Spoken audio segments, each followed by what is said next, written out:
নমস্কার, আমার নাম সোনালী। আমি লিটল স্মাইল ফাউন্ডেশনের একজন শিক্ষিকা। লিটল স্মাইল ফাউন্ডেশন এমনই একটা সংস্থা যেখানে কিনা দুস্থ পরিবারের ছাত্রছাত্রীদের পড়াশোনার ক্ষেত্রে হেল্প করা হয়।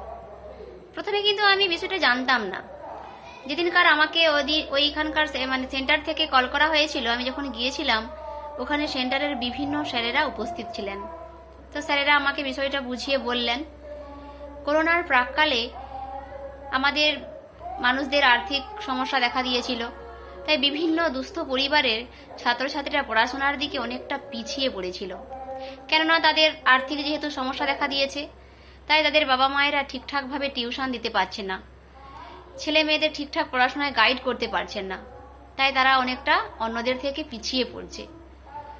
সে কারণেই এই লিটল স্মাইল ফাউন্ডেশনে থেকে বিভিন্ন জায়গায় সেন্টার খোলা হলো, যে কিনা বাচ্চাদেরকে ফ্রিতে কোচিং দেওয়া হবে। এইভাবে বিভিন্ন জায়গায় সেন্টার খোলা হয়েছে।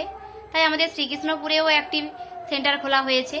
এখানে বিভিন্ন ধরনের দুস্থ পরিবারের ছাত্রছাত্রীরা পড়াশোনা করতে আসে। আমি ওদের ইংলিশ টিচার। তো আমি চেষ্টা করি ওদেরকে যথাসম্ভব আমার বেস্টটা দেওয়ার জন্য। তো ওদেরকে সেভাবেই পড়াই।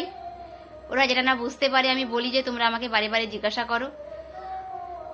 এইভাবে ওদেরকে আমি গাইড করছি। তো এই লিটল স্মাইল ফাউন্ডেশনকে আমার আন্তরিক কৃতজ্ঞতা জানাই, কেননা দুস্থ পরিবারের ছাত্রছাত্রীদের পাশে যে এসে দাঁড়িয়েছেন, তারা যে একটা ভালোভাবে শিক্ষা লাভ করে সমাজে তারাও একদিন এগিয়ে যেতে পারবে। তো এটা এই ফাউন্ডেশনের পক্ষ থেকে খুবই একটা ভালো উদ্যোগ। তো এই ফাউন্ডেশনে আমি নিজেকে নিয়োজিত করে খুব ধন্য মনে করছি। এভাবেই আমি আমার কাজটা এগিয়ে যেতে চাই এবং আমিও এই সংস্থার সাথে যুক্ত থাকতে চাই। ধন্যবাদ।